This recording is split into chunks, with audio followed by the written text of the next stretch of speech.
विश्व 24 न्यूज हर पल आपके साथ। नमस्कार, विश्व 24 न्यूजमध्ये आपले सर्वांचे हार्दिक स्वागत। खाजगी ट्रॅव्हल्सकडून प्रवाशांची होणारी आर्थिक लूट थांबवावी, उपप्रादेशिक परिवहन अधिकारी यांना दिले प्रहार जनशक्ती पक्षाने निवेदन। हिंगोली जिल्ह्यातील बहुतांश नागरिक आपला घरगाडा चालविण्यासाठी तसेच इतर नोकरदारांसाठी महानगर मुंबई, पुणे, नाशिक, औरंगाबाद, इंदोर, सुरत इतरही ठिकाणी वास्तव्यास आहेत।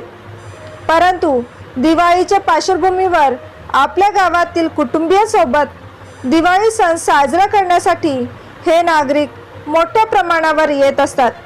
परंतु याच गोष्टीचा फायदा उचलून खाजगी ट्रॅव्हल्स मोठ्या प्रमाणावर ज्या ठिकाणाहून गर्दी येतील तिकडून आपल्या मनमानीने मोठ्या प्रमाणावर तिकीट वाढवून घेतले जाते। ही अशा पद्धतीची प्रवाशांची होत असलेली लूट थांबवण्यासाठी प्रहार जनशक्ती पक्ष हिंगोलीतर्फे आज उपप्रादेशिक परिवहन अधिकारी हिंगोली श्री अनंत जोशी यांना निवेदन देण्यात आले।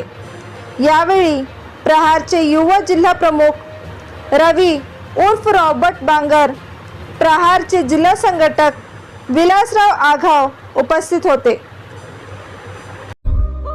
राज्यातील महत्त्वाच्या आणि आपल्या भागातील ताज्या बातम्या पाहण्यासाठी आजच आमच्या विश्व 24 न्यूज चॅनलला यूट्यूबवर सबस्क्राईब करा आणि बेल आयकॉन प्रेस करा।